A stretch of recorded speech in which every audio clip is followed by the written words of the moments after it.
Demands ముందుకు పెట్టబోతున్నారు?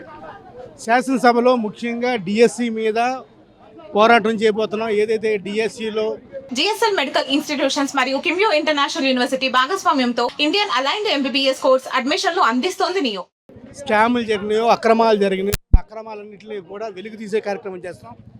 ఈ అక్రమాలు డిఎస్సి విషయంలో ఏ విధంగా జీవో నెంబర్ 47ని మొదలుపెట్టారు, ఏ విధంగా జీవో నెంబర్ 75 తీసుకొచ్చారు, ఏ విధంగా పేపర్స్ సిట్టింగ్ లీకేజ్ చేశారు, ఏ విధంగా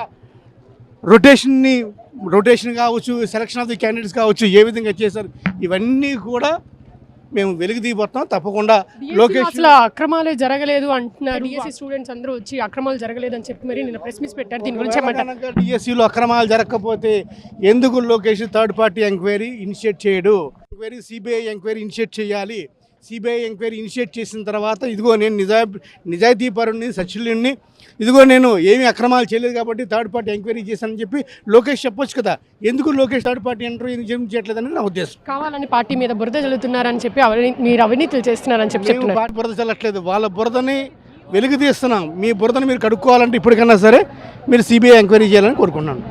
సో చూసారు కదా, ఇది ఇక్కడ పరిస్థితి. సిబిఐ ఎంక్వైరీ కంపల్సరీ డిఎస్సిలో కావాలని చెప్పి అయితే వైసీపీ ఎమ్మెల్సీలు అందరూ వచ్చి అసెంబ్లీ ముందు ధర్నా చేస్తున్నారు. కెమెరామెన్ సాయితో అథా మహమ్మద్ RTV విజయవాడ.